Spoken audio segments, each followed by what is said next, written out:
Hey everyone, Sean here, and I'm going to take you through a tasting of the 2018 Bellingham Bernard Series Chenin Blanc from South Africa. So I first came across this wine probably 5 years ago. It struck me as a unique style of South African Chenin, which is sometimes called Steen in Afrikaans, the local Dutch kind of dialect of South Africa. Uh, Most of the Chenin Blanc grown in South Africa is done in stainless steel or neutral oak. There's a few examples that are done with some new oak, and this is one of them. And I think that you have an opportunity with Chenin Blanc and oak. It's not done everywhere. It's much less common to see oak Chenin Blanc than it is to see neutral Chenin Blanc. But I think that due to the acidity and the balance of Chenin Blanc and the texture of it, I think there is an opportunity to create a slightly richer style when you expose it to a little bit of new oak. So that's what they've done in this style. Bellingham is actually quite a historic producer in South Africa. They're based in Franschhoek, which is the French Quarter. It's where the French Huguenots settled in South Africa. And this winery was originally started in the 1600s in 1693, I think it is. Yeah. And it went derelict for many, many years. It was purchased by a Eastern European family in the 40s and then revitalized. And the Bernard series is named after Bernard, the revigorator, the owner, the person that purchased it.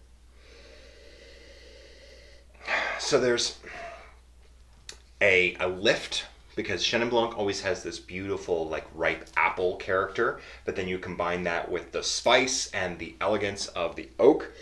So you're getting this underlying kind of vanilla toasty spice character kind of highlighting that ripe apple, ripe pear, a little bit of the kind of buttery note to it, like buttered popcorn, but not overt, not offensive. It's not over the top.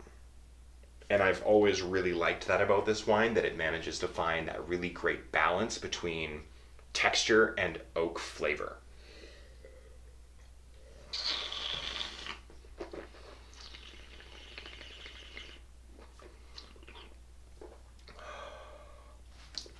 It's still so fresh and juicy. Chenin has great acidity. So like I said, it can stand up to a little bit more oak and a little bit more concentration without seeming heavy or kind of out of balance.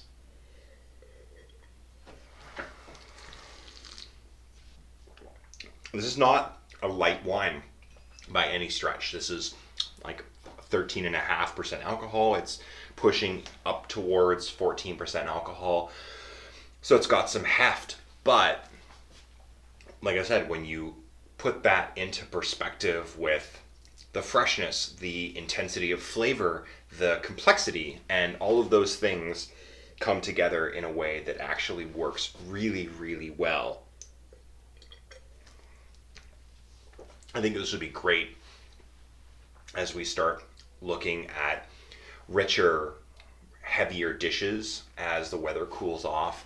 You can do things like a whole roasted chicken or pork chops, like especially if you do something with a lighter fruit chutney, like do like an apple or pear or peach chutney on pork chops. Like I said, has the acidity to cut through the fattiness of the pork, but it also has fruit. It's got spice. You can rub that kind of pork with a little bit of anise or clove or cinnamon just to give it a little bit of an additional spice note.